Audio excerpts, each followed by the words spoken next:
నమస్తే, welcome to Liya news.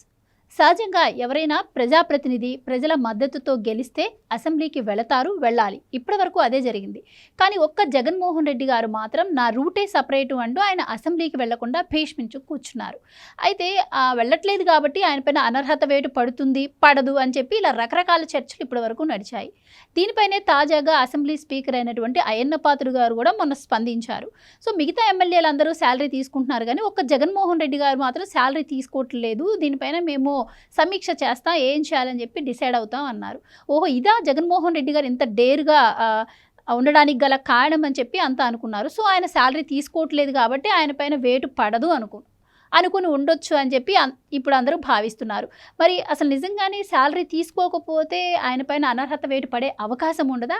అసలు assembly rules ఏం చెబుతున్నాయి అన్న విషయాన్ని తెలుసుకుందాం. మనతో పాటు ఉన్నారు ప్రముఖ ఆర్థిక, రాజకీయ, సామాజిక విశ్లేషకులు కొత్త రవీంద్రబాబు గారు. నమస్కారం అండి. నమస్తే సార్. ఇప్పటి వరకు ఏంటి అసలు జగన్మోహన్ రెడ్డి గారికి ఇంత ధైర్యం? ఈ అంశం కోర్టులో ఉంది కాబట్టి, కోర్టు తీర్పు ఇవ్వలేదు కాబట్టి ఆ ధైర్యంతో ఉన్నారా అని అనుకున్నారు. కానీ నిన్న అయ్యన్న పాత్రుడు గారు మాట్లాడటంతో తెలిసింది, శాలరీ తీసుకోవట్లేదు కాబట్టి నన్ను ఏం చేయలేరు అన్న ధైర్యంతో ఉన్నారేమో అనుకుంటున్నారు. ఏంటి మరి శాలరీ తీసుకోకపోతే అనర్హత వేటు పడే అవకాశం ఉండదా? ఆయన ధైర్యం ఏంటి? ఇప్పుడు నేను అన్నట్టు అసలు ఆ రూల్స్ ఏం చెప్తున్నాయి? ఇప్పుడు నా బేసిక్ క్వశ్చన్ ఏంటంటే, ఎవరైనా ఓటర్స్ ఆ ప్రాంతానికి నియోజకవర్గానికి ఎమ్మెల్యేగా ఎందుకు ఎన్నుకుంటారు? వాళ్ళ ప్రజా సమస్యలు దేవాలయం లాంటి అసెంబ్లీలో ప్రస్తావించి దానికి పరిష్కారాలు తీసుకువస్తారు అని ఒక బేస్ అది. అటువంటప్పుడు శాలరీ తీసుకుంటావా లేదా అనేది ఓటర్కి అనవసరం కదా. ఎన్నుకున్నది ఎందుకు? నువ్వు అసెంబ్లీలో మాట్లాడి సమస్యలు తీర్చమని ఒక ముక్కలో చెప్పాలంటే. సో శాలరీ తీసుకోవటం లేదు అనేది it is a symbolic indication only. But attending to the assembly is the primary duty of any MLA or MP. ఇప్పుడు అలా అటెండ్ కాకపోతే no work no pay. Attend కానప్పుడు వర్క్ లేనప్పుడు పేమెంట్స్ ఎందుకు ఇవ్వాలా? ఒకటి. రెండవది, ఇక్కడ శాలరీ అనేది ప్రధానమైన అంశం కాకూడదు. ఎందుకంటే ఎమ్మెల్యేకి తెలుగు రాష్ట్రాల్లో మరి ముఖ్యంగా సుమారుగా ఎమ్మెల్యేకి శాలరీ కానీ అలవెన్స్లు కానీ అన్నీ కలిపి పర్ మంత్ సుమారుగా ఒక 5 lakhs వస్తుంది. సో వాళ్ళకి పర్ మంత్ 5 lakhs అనేది నథింగ్. దాంతోపాటుగా అదర్ ప్రోటోకాల్స్ ఉంటాయి, మనకు తెలుసు. సో ప్రోటోకాల్స్ ఉండటం ఇవన్నీ కూడా ప్రజాధనం దాని మీద వెచ్చిస్తున్నారు. అటువంటప్పుడు వాళ్ళు అసెంబ్లీకి వెళ్ళకపోతే ప్రజాధనం దుర్వినియోగం అవుతుంది కదా, లాజిక్కే కదా. ఇప్పుడు ఫర్ ఎగ్జాంపుల్ మొన్న స్పీకర్ అయ్యన్న పాత్రుడు గారు, జగన్ రెడ్డి గారు ఒక్కరు శాలరీ తీసుకోవట్లేదు, మిగతా 10 మంది శాలరీ తీసుకుంటున్నారు. నెంబర్ 1. ఆ 10 మంది అప్పుడప్పుడు వెళ్ళి ఎవరు చూడకుండా రిజిస్టర్లో సైన్ చేసి వస్తున్నారు. అంటే అనర్హత వేటు పడుతుందోమనని. నంబర్ 3, ఈ మధ్య కాలంలో వీళ్ళు కంటిన్యూ అసెంబ్లీకి వెళ్ళకపోతే స్పీకర్ కానీ డిప్యూటీ స్పీకర్ కానీ మంత్రులు కానీ అసెంబ్లీ కంటిన్యూ ఆబ్సెంట్ అయితే అనర్హత వేటు పడుతుంది, తప్పించుకోలేరు. రండి అసెంబ్లీకి జగన్ రావాలి అని అడుగుతున్నారు. స్వయంగా రఘురామకృష్ణరాజు గారు అన్నారు కూడా, విజ్ఞప్తి చేస్తున్నారు. కానీ మేము రామని చెప్పి తాడేపల్లి ప్యాలెస్లో ప్రెస్ మీట్లకే పరిమితం అవుతున్నారు. ఈ నేపథ్యం బ్యాక్గ్రౌండ్లో అసలు జగన్ రెడ్డి గారు శాలరీ తీసుకోవట్లేదు కాబట్టి అనర్హత వేటు అనేది పడదు ఆయన మీద. శాలరీ తీసుకోవట్లేదుగా, ఎట్లా అనర్హత వేటు వేస్తారు? అందుకే తీసుకోవట్లే ఆయన ఏం చేయలేరు. ఎవడు అనర్హత వేస్తాడో చేయండి చూస్తాను అంటున్నాడు. అందుకే అనేది ఒక చర్చ సోషల్ మీడియాలో జరుగుతుంది. సో ఇందులో పార్లమెంటరీ ప్రొసీజర్ ప్రకారం ఏంటి, అదనే కాన్స్టిట్యూషన్ ఆఫ్ ఇండియా ఏం చెప్తుంది, పాస్ట్ ఎగ్జాంపుల్స్ ఏమున్నాయి అనే విషయాలను మనం పార్టీలకు అతీతంగా విశ్లేషణ చేసే ప్రయత్నం చేద్దాం. So constitution of India article 190 Clause 4 ఏం చెప్తుందంటే, ఈ ప్రజాప్రతినిధులు పార్లమెంట్లో కావచ్చు, అసెంబ్లీలో కావచ్చు, absent without prior permission from speaker for 60 continuous days అయితే అనర్హత వేటు వేయటానికి స్పీకర్ గారికి ఆర్టికల్ 191 ప్రకారం అధికారం ఉంది. శాలరీ తీసుకోకపోయినా కూడా దాని ప్రస్తావన చేస్తా. ఆ అధికారం ఉంది. ఈ 60 days అనేది కమిటీస్ ఉంటాయి, కొన్ని సబ్ కమిటీస్ ఉంటాయి, ఇంక్లూడింగ్ అవి కూడా అటెండెన్స్ అయితే ఈ క్లాజ్ కింద వీళ్ళు వేటు వేస్తారని ఇప్పటివరకు చర్చ జరిగింది. అయితే శాలరీ అనేది ఈ క్లాజ్కి కనెక్ట్ అయ్యి లేదు. ఆర్టికల్ 194కి శాలరీకి సంబంధం లేదు. ఎందుకు లేదు అని అంటే, శాలరీ సెక్షన్ అనేది సపరేట్, దానికి అటెండెన్స్కి ఇంటర్లింక్ అనేది ఎక్కడా లేదు. ప్రజాప్రతినిధులు అనేది అసెంబ్లీకి అటెండ్ అవ్వటం అనేది ఒక డ్యూటీ, శాలరీ తీసుకోకపోవటం అనేది ఒక సింబాలిక్ మాత్రమే. అది దానికి దీనికి సబ్జెక్ట్ వైజ్ లింక్ లేదు. రిప్రజెంటేషన్ ఆఫ్ పీపుల్ యాక్ట్ 1951 ప్రకారం సెక్షన్ 8, 9, 10 ఏం చెప్తుందంటే, జీతం తీసుకోకపోయినా అనర్హత వేటు పడుతుంది అని చెప్తుంది. ఇంకొక అంశం మనం పరిశీలించినట్టయితే AP legislative assembly rule number 4 నుంచి 110 వరకు చూసినట్టయితే హాజరు కాకపోతే కంటిన్యూ 60 days స్పీకర్ గారు డిస్క్వాలిఫై చేయొచ్చు. ఇక్కడ వితౌట్ పర్మిషన్ అని అంటే ప్రయర్ పర్మిషన్ ఇన్ రైటింగ్, అది ఇంపార్టెంట్ ఇక్కడ. సో అది స్పీకర్ గారు యాక్సెప్ట్ చేయాలి. తర్వాత salary act, AP MLAs salaries act 1951, ఇదేం చెప్తుందంటే ఇది only it talks about salaries, no way connected with attendance. ఈ యాక్ట్ కూడా అటెండెన్స్కి దీనికి సంబంధం లేదు, శాలరీకి డిఫరెంట్ యాక్ట్, అది డిఫరెంట్ సబ్జెక్ట్ అది. ఈ విధంగా చూసినప్పుడు గతంలో భారతదేశంలో చాలా రాష్ట్రాల్లో ఇటువంటి సంఘటనలు ఉన్నాయా లేవా, అక్కడ ఏం డెసిషన్ జరిగిందనేది మనం చెక్ చేసే ప్రయత్నం చేద్దాం.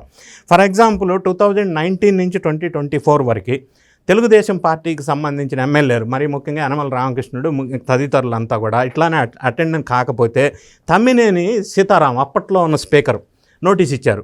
అప్పుడు కొంతమంది తెలుగుదేశం పార్టీ ఎమ్మెల్యేలు రిజైన్ చేశారు.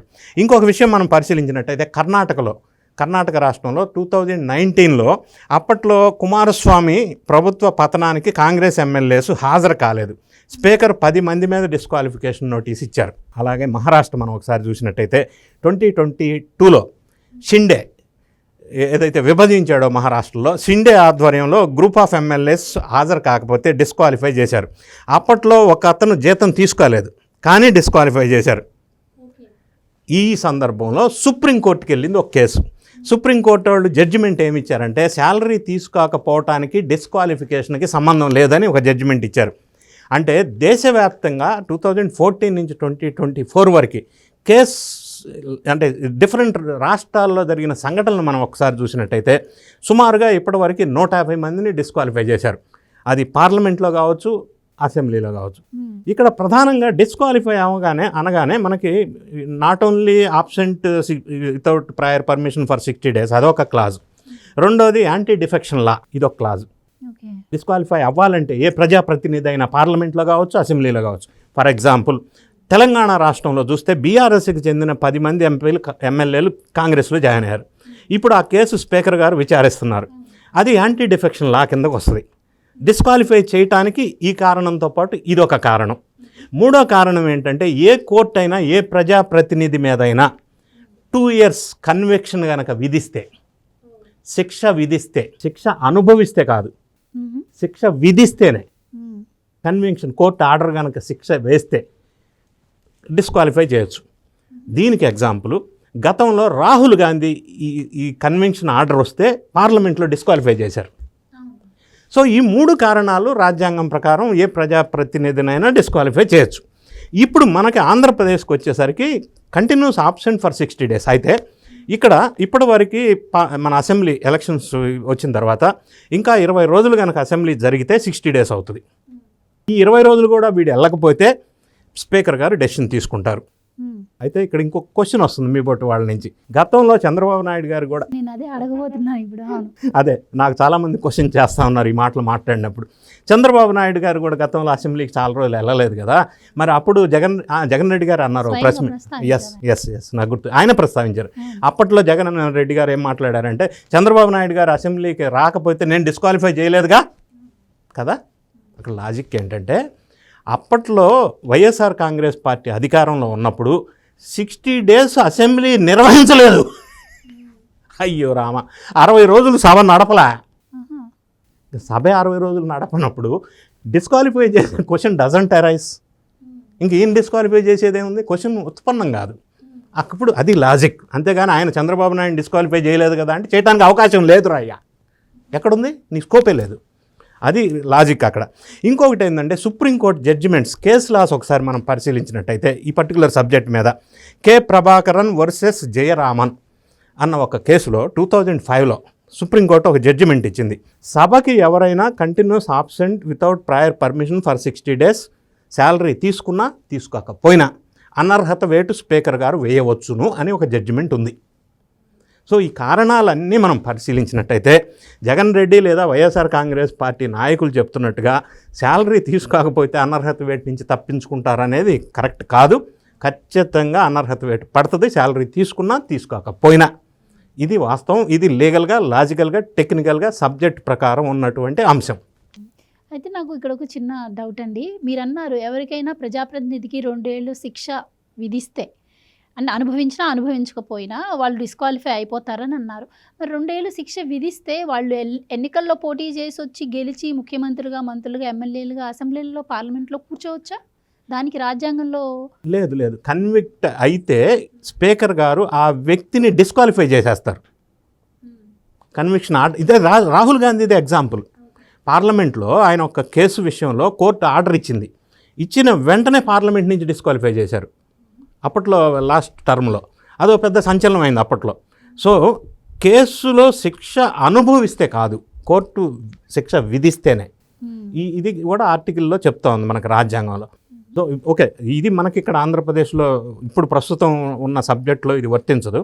ఓవరాల్గా ఉన్న డిస్క్వాలిఫికేషన్ కావలసిన 3 కారణాలు ఇవి. Thank you so much. Thank you. Please subscribe to Leo news for more videos.